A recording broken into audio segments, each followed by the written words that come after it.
দেউতা এয়া চাহ বোৱাৰী আমাৰ ধনুক স্কুলত নাম লগাই দিয়াৰ সময় হোৱা নাই জানো সময় আৰু বয়সটো দুয়োটাই হৈছে মইতো এওঁক কৈয়ে আছো এওঁৰ কামৰ মাজত একো কাণ হাৰেই নাই আৰু ইমানবোৰ স্কুলৰ মাজত কোনখন স্কুলত নাম লগাই দিও ভাবিয়েই পোৱা নাই ভাবি থাকিলে নহ'ব বোৱাৰী আৰু ইমানবোৰ স্কুলৰ কথা বাদ দিয়া আমাৰ মংগলদৈত যে আছে গ্ল'ৰিয়াছ পাব্লিক স্কুল সেইখন স্কুলতে ধনুৰ নামটো লগাব লাগিব দেউতা আপুনি ইমানবোৰ স্কুলৰ মাজত গ্ল'ৰিয়াছৰ কথাই ক'লে যে ক'লো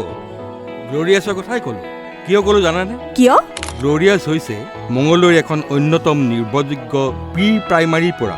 দ্বাদশ শ্ৰেণীলৈকে অনুজ্ঞাপত্ৰপ্ৰাপ্ত শিক্ষানুষ্ঠান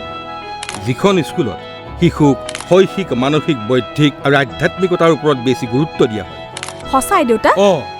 মোৰ বন্ধু ৰমণীয়ে কৈছে নহয় তাৰ নাতিনীজনীও তাতেই পঢ়ে তাত উচ্চ প্ৰশিক্ষণপ্ৰাপ্ত শিক্ষক শিক্ষয়িত্ৰীয়ে স্মাৰ্ট ক্লাছৰ জৰিয়তে ছাত্ৰ ছাত্ৰীক পাঠদান কৰে তাৰ উপৰি প্ৰি প্ৰাইমাৰীৰ প্ৰতিটো শ্ৰেণীকোঠাতেই একোজনকৈ কেয়াৰটেকাৰ থাকে আৰু প্ৰতিটো শ্ৰেণীকোঠাত CCTVৰ সংযোজন আৰু বিশুদ্ধ খোৱা পানীটো থাকেই ঠিক আছে দেউতা তেন্তে আমাৰ ইয়াক মংগলদৈৰ গ্ল'ৰিয়াছ পাব্লিক স্কুলতেই দিম মই জনামতে তাত আসনৰ সংখ্যা সীমিত গতিকে কাইলৈ তাক লৈ গৈ এডমিশ্যনটো দিয়া আজিয়ে মই এওঁৰ লগত আলোচনা কৰি কাইলৈ গৈ নামভৰ্তি কৰাই থৈ আহিম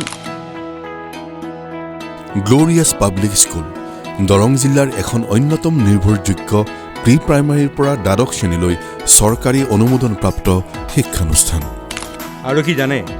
ৰুণীবতীয়া ছাত্ৰ ছাত্ৰীৰ বাবে স্কুল বাছৰ ব্যৱস্থাটো আছেই আৰু এই বছৰৰ পৰা হোষ্টেলৰ ব্যৱস্থা কৰা হৈছে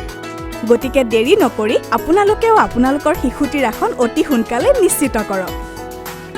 গৌৰৱময় শিক্ষাৰ পৰা গৌৰৱময় জীৱনলৈ গ্ল'ৰিয়াছ পাব্লিক স্কুল